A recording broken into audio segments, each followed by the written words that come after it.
तो सरकार की ओर से लगातार दावा किया जा रहा है कि गांव पर अब सरकार का पूरा फोकस है।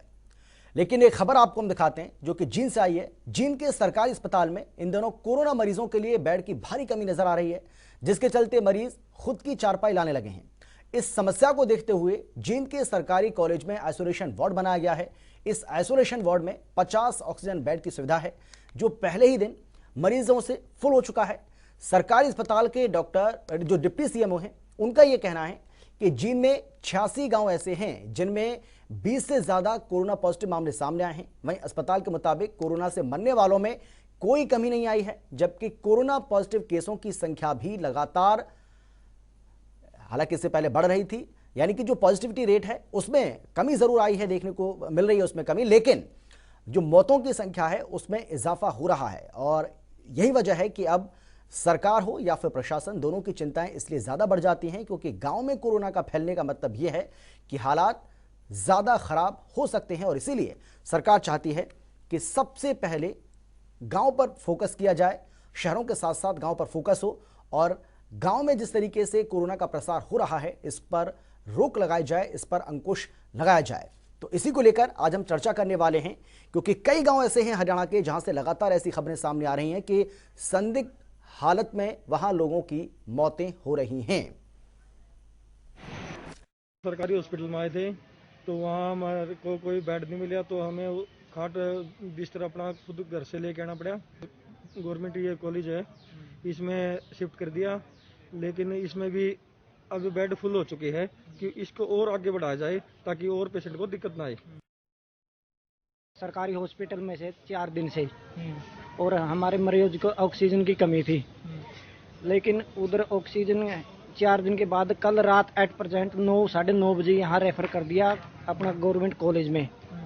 और ना कोई रात को डॉक्टर आया ना, और एकदम इस हाल के अंदर 30-32 के इर्द गिर्द मरीज एकदम शिफ्ट कर दिए और एकदम भीड़ होने के कारण ये खतरा और भी कई मरीजों को दिक्कत आई, सांस भी फूले हैं और ना कोई रात को डॉक्टर आया। सुबह भी आप देख सकते हो सुविधा इतनी नहीं है।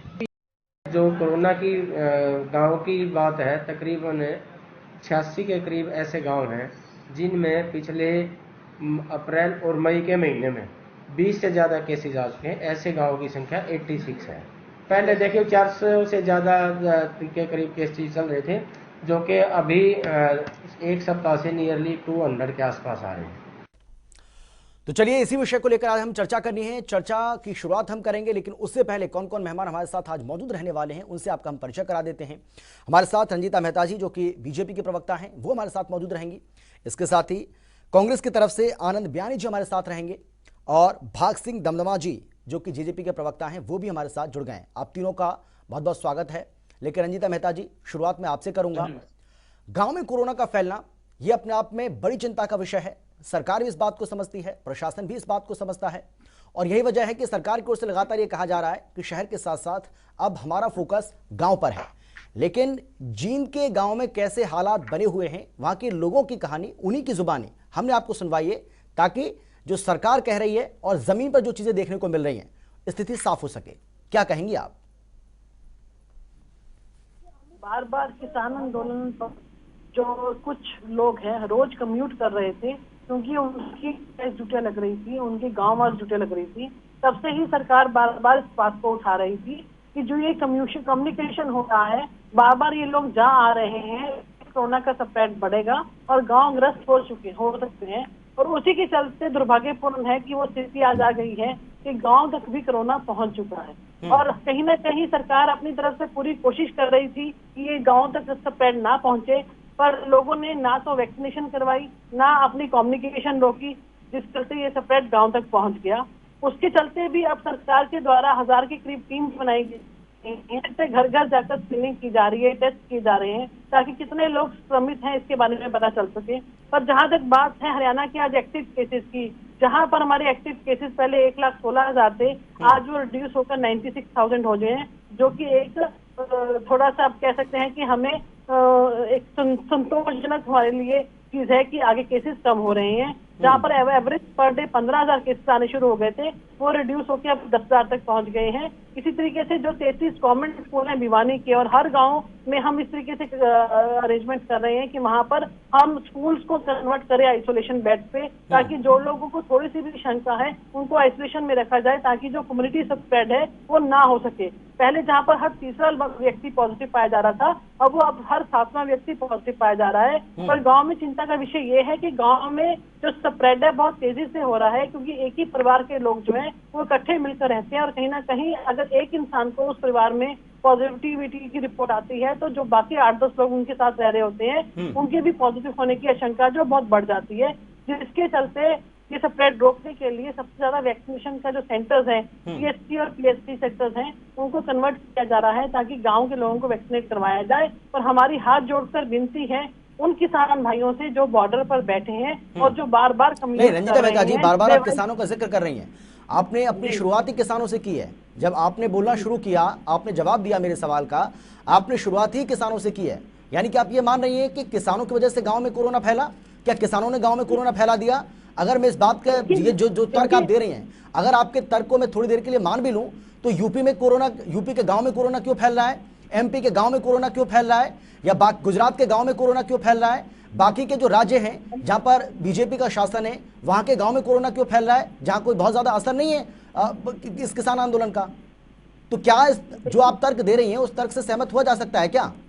बिल्कुल तर्क से आपको सहमत होना पड़ेगा। सबसे ज्यादा अगर गांव में कोरोना फैला है तो पंजाब और हरियाणा के गांव में फैला है, और उसके बाद अगर बारी आती है यूपी और राजस्थान की, वहां पर भी फैला है, क्योंकि ये लोग जहां जहां से भी ऐसे ये ड्यूटियां जो लगा वहां पर निभा रहे हैं वो गांव वाइज और डिस्ट्रिक्ट वाइज निभा रहे हैं। एक हफ्ता एक परिवार की ड्यूटी है तो दूसरे हफ्ते दूसरे परिवार की ड्यूटी है। जब शुरू में सरकार के द्वारा बार बार हिदायत दी गई कि आप वैक्सीनेशन लगवाइए, आप अपने टेस्ट करवाइए, तो इनके कुछ जो सो कॉल्ड नेता है उन्होंने अपने टेस्ट भी करवाए, अपने इंजेक्शन भी लगवाए, पर कहीं ना कहीं वो ये कहते हुए नजर आए चुटकुली साहब जैसे लोग कि आपको वैक्सीनेशन लगवाने की जरूरत नहीं है, कोरोना की कोई बीमारी नहीं है, ये सिर्फ बीजेपी सरकार द्वारा फैलाया गया भ्रम है। आज वही लोग जो है वहाँ पे ग्रस्त हो रहे हैं, और उसी के चलते आपको पता है कि बंगाल की युवती की जो डेथ हुई, न केवल उसके साथ रेप हुआ, वो भी कोरोना की ग्रस्त थी। उन सबके मना करने के बावजूद उसकी शव यात्रा निकाली गई। तो ये सब चीजें स्प्रेड नहीं करेंगी तो क्या करेंगी? ये तर्क नहीं है तो क्या है? आज जिस तरीके से बार बार आना जाना हो रहा है, एक परिवार एक हफ्ता ड्यूटी निभाता है, छूट तो सरकार दे रही है ना मैम, छूट किसने दी है? अगर आना जाना हो रहा है, अगर शहर से गांव में लोग जा रहे हैं तो सरकार छूट दे रही है, तभी तो जा रहे हैं। पिछले साल आपने पूर्ण प्रतिबंध लगाया था, संपूर्ण लॉकडाउन था देश में, कोई आया गया नहीं। लेकिन अब जब छूट आपने दे रखी है, सरकार और प्रशासन की ओर से जब छूट दी गई है, तो लोग अपने काम से तो बाहर जाएंगे ना मैम। नहीं, यही तो इनको रोकने की जिम्मेदारी किसकी है? जब सरकार सख्ती करती है तो भी सरकार कसूरवार है, सरकार सख्ती नहीं करती है तो भी सरकार कसूरवार है। सरकार ने जिस तरीके से आज पूरे प्रदेश के अंदर ना ऑक्सीजन की कमी आने दे दी जा रही है, ना वेंटिलेटर की कमी होने दी जा रही है। चलिए मैं सवाल पे आता हूँ जो आप कह रही हैं, लेकिन चीजें फैल रही हैं। जींद की उस खबर को दिखाने का मकसद यही था, रंजीता मेहता जी, जींद की उस खबर को दिखाने का मकसद यही था ताकि आप समझ सकें कि जो आप कह रही हैं, जो सरकार की ओर से कहा जा रहा है, उसमें और ज़मीनी हकीकत में अंतर क्या है। मैं इस पर आता हूं और मैं एक बार फिर से इस पर सवाल आपसे करूंगा, लेकिन मैं आपसे जानना चाहूंगा आनंद बयानी जी, जो बीजेपी की ओर से कहा जा रहा है, सरकार की ओर से जो कुछ कहा जा रहा है, पार्टी के प्रवक्ता हैं, उनका ये कहना है कि हम तो अपने स्तर पर पूरी कोशिश कर रहे हैं, लेकिन अगर गांव में कोरोना फैला है तो उसके लिए या तो किसान जिम्मेदार हैं या फिर ग्रामीण जिम्मेदार हैं। ग्रामीण कोरोना प्रोटोकॉल का पालन नहीं कर रहे हैं। आप सहमत हैं क्या इस तर्क से? इस बार जब लॉकडाउन लगाया शर्मा जी, इनका मेन फोकस ही किसान थे कि किसी न किसी तरह से किसान आंदोलन को प्रभावित किया जाए, उनको खत्म करने का काम किया जाए। और कल मुख्यमंत्री ने समय इस हार पहुंचकर जिस प्रकार का काम किया, जबकि कोई जरूरत नहीं थी कि इस प्रकार कोविड सेंटरों का उद्घाटन करने की। ऐसी स्थिति में मैं प्रवक्ता जो भाजपा की बोल रही है, उसमें क्या गलत कर रहे थे? मैं उनसे पूछूं उसमें क्या गलत कर रहे? ये तो नहीं आनंद बयानी जी, ये तो नहीं, ये बहुत गलत बात आप बोल रहे हैं भाई। कोरोना है प्रदेश में, लगातार मरीजों की संख्या बढ़ रही है, अस्पताल की कमी पड़ रही है, अस्पतालों में बेड नहीं है, ऑक्सीजन की दिक्कत हो रही है। अगर वहां पर कोई अस्थायी अस्पताल बनाया जाता है, मुख्यमंत्री उसका उद्घाटन करने पहुंचते हैं, तो उसमें दिक्कत क्या है आपको? वो गलत कैसे है? उसको सही कैसे, उसको आप कैसे गलत ठहराएंगे? शर्मा जी मेरी बात पूरी हो जाए। मैंने कहा जो जेल में लोग हैं उनके भी कोरोना हो रहा है, क्या वो भी घूम रहे हैं क्या? आज किसानों पे तो ये डायरेक्ट रोक लगा रहे हैं। जो जेल के अंदर लोग हैं उनको कोरोना हो रहा है, क्या वो भी बार उनको देने की छूट है क्या? बार ये छोड़ रहे हैं क्या बार बार उनको टाइम करने के लिए और के लिए? आज जो पूरे प्रदेश की स्थिति है, धरातल के अंदर सरकार कोई काम नहीं कर रही, गांवों के अंदर किसी प्रकार का सरकार ने ध्यान नहीं दिया और आज उसका रिजल्ट सामने है। और यहां तक कि जो प्राइम मिनिस्टर फंड से जो वेंटिलेटर आ रहे हैं, पूरे प्रदेशों के अंदर जो वेंटिलेटर बांटे जा रहे हैं वो काम ही नहीं कर रहे। कितना बड़ा घोटाला इसके पीछे निकलेगा वो तो समय आएगा, पता लगेगा। नहीं, सरकार की ओर से बाकायदा इसके लिए कमेटी बनाई गई है, घर घर जाकर सरकार का ये दावा है। आनंद बियानी जी, मेरा सवाल तो आप सुनिए, लोगों का इलाज करो। मेरे सवाल आप सुनेंगे, उसके हिसाब से आप जवाब देंगे तो ज्यादा बेहतर रहेगा। उनको दवाइयों की, वेंटिलेटर की जो कमी पड़ रही है वो पूरा करे, बेडों की कमी को पूरा करे, वैक्सीन पर जोर दे। ये विज्ञापन जो विज्ञापनों पे जितना पैसा भाजपा लगा रही है उतना अगर वैक्सीन के ऊपर और आयुर्वेदिक दवाइयां बांटने पे अगर लगा दे तब भी लोगों का इलाज हो सकता है। ये केवल विज्ञापनों पे और अपना आडंबर रचाने में अभी भी लगे हुए हैं। मैं भाजपा के नेताओं से एक रिक्वेस्ट करता हूं, आज समय मिलजुल कर काम करने का। कांग्रेस पार्टी कोई बाहर नहीं है, लोगों की जान बचाना चाहती है। नहीं, विज्ञापन की आप बात कर रहे हैं, विज्ञापन की आप बात कर रहे हैं आनंद बियानी जी, तो क्या कांग्रेस शासित जो राज्य है वहां के मुख्यमंत्री विज्ञापन नहीं दे रहे हैं क्या? ये तो कोई तर्क नहीं हुआ। नहीं, ये तर्क तो आपको बिल्कुल गलत है, जो आप तर्क दे रहे हैं वो गलत, वो तर्क समझ नहीं आया मुझे, आप क्या कहना चाह रहे हैं। चलिए मैं आता हूं आपके पास। भाग सिंह दमदमा जी, ठीक है, वो हाथ खड़ा कर रहे हैं, ठीक है, मैं आ रहा हूँ सर आपके पास, मैं आ रहा हूँ आपके पास। ठीक है, भाग सिंह दमदमा जी, सबसे बड़ी जो चिंता है सरकार के लिए वो ये है कि गांव में कोरोना फैल चुका है और सरकार भी इस बात को बखूबी जानती है कि गांव में कोरोना फैलने का मतलब यह है कि हालात आउट ऑफ कंट्रोल हो जाना। अगर स्थिति को बहुत जल्दी संभाला नहीं गया तो दिक्कत हो सकती है। सरकार इस बात को बखूबी जानती है और कहा तो ये जा रहा है कि चौटाला गांव, वहां भी लगातार केस सामने आ रहे हैं, जहां जिस गांव ने डिप्टी पीएम दिया इस देश को, जिस गांव ने डिप्टी सीएम दिया इस प्रदेश को, वहां के हालात भी कोई बहुत ज्यादा अच्छे नहीं है। ऐसी खबरें मेरे पास आ रही, हमारे पास आ रही हैं। क्या आपके पास ये खबर है? और ऐसा है तो ध्यान क्यों नहीं दिया जा रहा है? क्योंकि वहां के लोगों का ये आरोप है कि इतना सब होने के बावजूद, ये वीवीआईपी गांव होने के बावजूद कोई ध्यान नहीं दिया जा रहा है। लगातार यहां पर मौतें हो रही हैं, लेकिन हमसे कोई पूछने नहीं आ रहा है कि आखिर वजह क्या है। कोई टेस्टिंग नहीं हो रही है, कोई इलाज नहीं मिल पा रहा है, सैनिटाइजेशन नहीं हो रहा है, ये लोगों का आरोप है। मैं पूर्णतः सहमत हूं जो आपने बात कही है कि आज गांव की तरफ कोरोना का रुख हो चुका है, लेकिन आज मैं सर्वप्रथम आपके चैनल के माध्यम से, और आपकी बहुत बढ़िया पहल है, मैं हर उस पार्टी के नेता को और उस कोरोना योद्धा को सैल्यूट भी करूंगा जो दलगत राजनीति से उठकर प्रदेश के नागरिकों को बचाने के अंदर जुटे हुए हैं। और इसमें कोई दो राय नहीं कि वो तकरीबन आज हर पार्टी के जितना उनके पास बनता है वो कार्य कर रहे हैं। लेकिन आज आपको बताऊं कि बीमारी किसी का वीआईपी क्षेत्र या कुछ देखकर नहीं आती। आज जिस प्रकार से आपने सिरसा का उदाहरण दिया चौटाला गांव में, उसमें आज ये हालात थे, कोरोना एंटर कर चुका था और जिसमें माननीय उप मुख्यमंत्री जी ने पूर्णतः संज्ञान लेते हुए वहां पे जो ऑक्सीजन की छोटी मशीनें हैं वो भिजवाने का काम किया और पूरा गांव सैनिटाइज करने का काम किया। लेकिन ये वाकई में बहुत बड़ा गंभीर विषय है कि आज कोरोना की जो लहर है वो गांव की तरफ बढ़ रही है, जिसलिए पूरी सरकार ने 50,000 रुपए पर गांव के लिए, चाहे वो सैनिटाइजेशन करना हो, चाहे फिर अस्थायी वहां पे सेंटर बनाने की बात हो, इस चीज के लिए सरकार ने वो जारी किए हैं। और गांव के अंदर जिस प्रकार से हर किसी नागरिक की एक अपनी जिम्मेदारी बनती है, वो भी अपनी जिम्मेदारी का पालन करे और सब इस बात पर मिलकर इस पे जीत पाएंगे। अभी यानी मेरे कांग्रेस के प्रवक्ता साथी ने कहा था कि हरियाणा की कमियों के ऊपर ध्यान था। मेरे भाई, क्या आपने और राजस्थान के अंदर, क्या महाराष्ट्र के अंदर अपनी सरकार है, ये राजनीति का भी टाइम नहीं है, लेकिन क्या वहां पर उनका काबू पा चुके हैं? पंजाब के अंदर चाहे लगा लो आप। इस बीमारी के ऊपर बजाय किसी पर आरोप लगाने के, इसके ऊपर लड़ने की जरूरत है कि हम किस प्रकार इस बीमारी के ऊपर जीत पाए और हमें उस प्रकार से कदम उठाने चाहिए। अभी एक बात आई थी कि माननीय मुख्यमंत्री जी जो हिसार में कोविड सेंटर का उद्घाटन करने गए, मेरे कांग्रेस साथी किस प्रकार से कह देते हैं कि वहां उद्घाटन करने की जरूरत नहीं थी। अरे मेरे भाई, मुख्यमंत्री पूरे प्रदेश के एक जिम्मेवार व्यक्ति है, चलाने वाले हैं प्रदेश को। यदि वो वहां जाकर उसका उद्घाटन करते हैं, उसका मतलब ये है कि वहां पे निरीक्षण भी किया जाएगा और जो वहां का प्रशासन है, वो टीम है, उसको पूरी तरह गंभीरता से लेगी कि माननीय मुख्यमंत्री जी या माननीय उप मुख्यमंत्री जी या और कोई मंत्रीगण इनको गंभीरता से मॉनिटरिंग कर रहे हैं। आज आपको ऐसा मुख्यमंत्री और मुख्यमंत्री मिला है जो जनता के अंदर जाकर काम कर रहे हैं। आप इस प्रकार आपको सैल्यूट करना चाहिए इस समय, जिस प्रकार हम बड़ा मन रखकर हर उस योद्धा को सैल्यूट कर रहे हैं, चाहे वो किसी भी पार्टी का। अरे साहब, बड़ा मन रखिए, इस बीमारी से तभी लड़ा जाएगा और तभी जीता जाएगा। ठीक है रंजीता मेहता जी, कांग्रेस पार्टी की ओर से तमाम आरोप आपके ऊपर लगाए जा रहे हैं, लेकिन उनमें से एक बड़ा आरोप जो लगाया जा रहा है वो ये है कि सरकार मौत के आंकड़े छुपा रही है। क्या कहेंगे आप?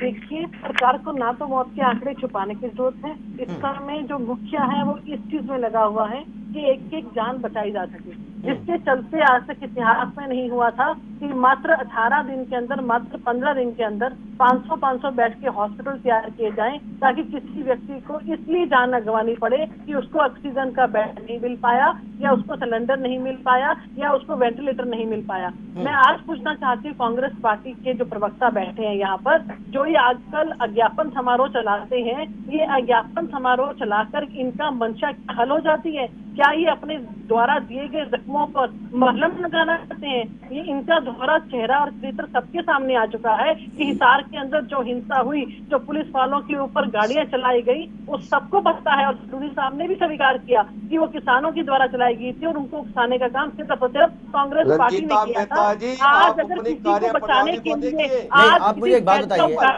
रंजीता मेहता जी, रंजीता मेहता जी, वो एक जांच का विषय हो सकता है, मान लिया आपकी बात, लेकिन हमारे लोग आपकी पार्टी के लोगों की तरह जूम मीटिंग करके या एक नेता दूसरे नेता के ऊपर शिकायत करते, इसकी राजनीति नहीं करते। आपके शहजाद जी की लड़ाइयां ही नहीं होती। आज भी अखबार के अंदर आपको पढ़ने को मिलेगा कि हुड्डा जी कमेटी बना, जब रोहतक की कमेटी बनाई थी तब शहजाद जी मुझे पूछ लेती तो आपके घर जिसके शीशे लगी वो दूसरों पे पत्थर ना फेंके तो अच्छा है। आज जिस तरीके से मुखिया अपनी जान जोखिम में डालकर, जिस तरीके से हमारे स्वास्थ्य मंत्री अपनी हर जिम्मेदारी को समझते हुए, जिस तरीके से प्रदेश अध्यक्ष और भाजपा का हर एक कार्यकर्ता इस प्रदेश को सेवा करने में लगा हुआ है, चाहे वो हेल्पलाइन की जरूरत है, वो वॉलंटियर्स को बेचकर वैक्सीनेशन लगाने की जिम्मेदारी है, चाहे वो सेवा रसोई के माध्यम से एक एक घर में खाना पहुंचाने की जिम्मेदारी है। हमको हर जिम्मेदारी को ना कि आपकी तरह टीवी चैनलों पर बैठकर जूम मीटिंगें करके सिर्फ छीटाकटी करें।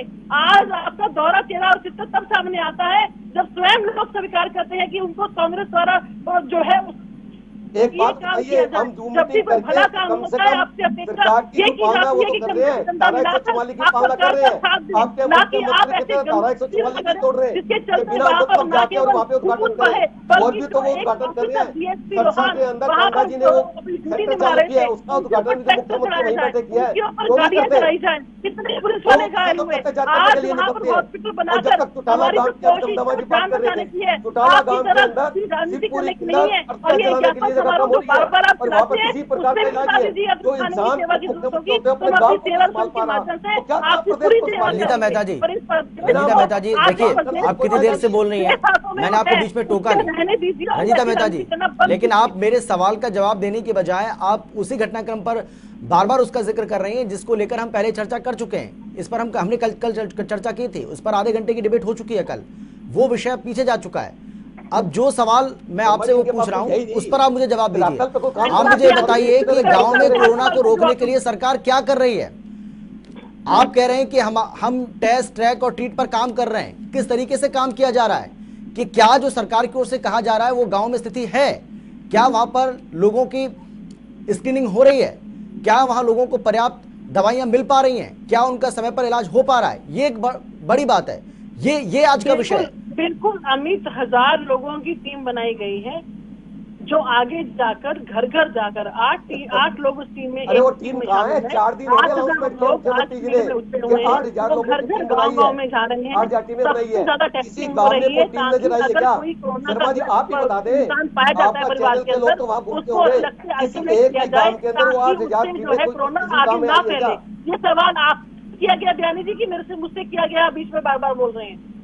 आज जिस तरीके से सरकार पूरा सख्त कदम उठा रही है, हमने लॉकडाउन भी लगाया हुआ है और सबको हिदायत है कि वो मास्क पहने, अपने हाथ बार बार धोएं, सैनिटाइजर का इस्तेमाल करें और इस कम्युनिटी को रोकने का सबसे आसान तरीका ही ये है। रंजीता मेहता जी, ये भी कहा जा रहा है कि गांव में, ठीक है मैं आ रहा हूं सर, मैं आपके पास आऊंगा, आनंद बयानी जी मैं आऊंगा आपके पास, आपको समय दूंगा, मैं ऐसा नहीं है मैं आपको समय नहीं दूंगा। लेकिन रंजीता मेहता जी, ये भी कहा जा रहा है कि गांव में जो लोग हैं उनमें जागरूकता की थोड़ी सी कमी है। गांव के लोग वैक्सीन नहीं लगवाना चाहते हैं, वैक्सीन को लेकर उनके मन में एक भ्रम है, वैक्सीन को लेकर उनके मन में एक डर है। जो गांव के लोग हैं वो कोरोना की टेस्टिंग भी नहीं करा रहे हैं, ऐसा कहा जा रहा है। तो इसको लेकर सरकार क्या कुछ कर रही है, किस तरीके से आप ग्रामीणों को समझाएंगे कि भाई ये आपके हित में नहीं है, कोरोना की टेस्टिंग बहुत जरूरी है, सैनिटाइजेशन गांव में होना बहुत ज्यादा जरूरी है। अगर आप बीमार हैं, खांसी जुकाम बुखार आपको है तो आपका टेस्ट होना बहुत जरूरी है। देखिए, निश्चित तौर पे हमारी महिला मोर्चा और यूथ टीम जो है इस काम को बखूबी से संभाल रही है। बाकायदा टीम्स बनाकर गांव में भेजी जा रही हैं जो अवेयर कर रही हैं लोगों को कि आप अपने टेस्ट भी करवाइए और आप अपने वैक्सीनेशन भी कराइए। और तो और जो प्लाज्मा डोनेशन है, जितना यूथ है हमारा वो खुद प्लाज्मा डोनेट कर रहा है और हर ग्रुप का जो प्लाज्मा है, प्लाज्मा डोनेशन को तो अब सरकार ने खारिज कर दिया ना, अब प्लाज्मा डोनेशन को तो खारिज किया जा चुका है। इनको नहीं पता, एम्स और आईसीएमआर कल उसको खारिज कर चुके हैं कि प्लाज्मा डोनेशन से कोई बहुत ज्यादा मरीजों को फायदा नहीं हो रहा है। तो अगर ऑलरेडी हमारे यूथ के द्वारा पिछले हफ्ते लगाकर कैंप सब लोगों ने डोनेट किया है, उसके बाद अगर खारिज किया है तो उसके हिसाब से डोनेशन होगी। ठीक है, प्लाज्मा तो हर इंसान ठीक है रंजीता मेहता जी, मैं उम्मीद करूंगा कि अब थोड़ी देर के लिए आप शांत रहेंगे। ठीक है, ठीक है रंजीता मेहता जी, हमने आप पूरी बात आपकी सुनी है, ठीक है, ठीक है, विस्तार से आपने अपनी बात रखी है और मैंने बीच में आपको टूका भी नहीं है। लेकिन मेरा अब सवाल आपसे, आनंद बयानी जी, देखिए कांग्रेस पार्टी के आप प्रवक्ता हैं, आपकी पार्टी भी एक नेशनल लेवल की एक पार्टी है, राष्ट्रीय स्तर की एक पार्टी है। उम्मीद यह की जाती है आपसे कि आप विपक्ष की सार्थक भूमिका निभाएं, जो बीजेपी आपसे उम्मीद भी कर रही है, सरकार आपसे उम्मीद भी कर रही है कि आप ऐसा करें। लेकिन आपके ऊपर यह आरोप लगाया जा रहा है कि आप सिर्फ अपनी राजनीति चमका रहे हैं, आपको ऐसा लगता है कि सरकार को घेरने का इससे अच्छा मौका आपको मिलेगा नहीं, और इसीलिए सरकार का साथ देने की बजाय आप सरकार के कामों में नुक्स निकालने की कोशिश कर रहे हैं, मीन में निकालकर आप सरकार को घेरने का कोई मौका नहीं छोड़ रहे हैं। शर्मा जी, पहले तो मैं आपका इस बात का खंडन करना चाहूंगा कि सरकार ये चाहती है कि हम मिलजुल कर काम करें।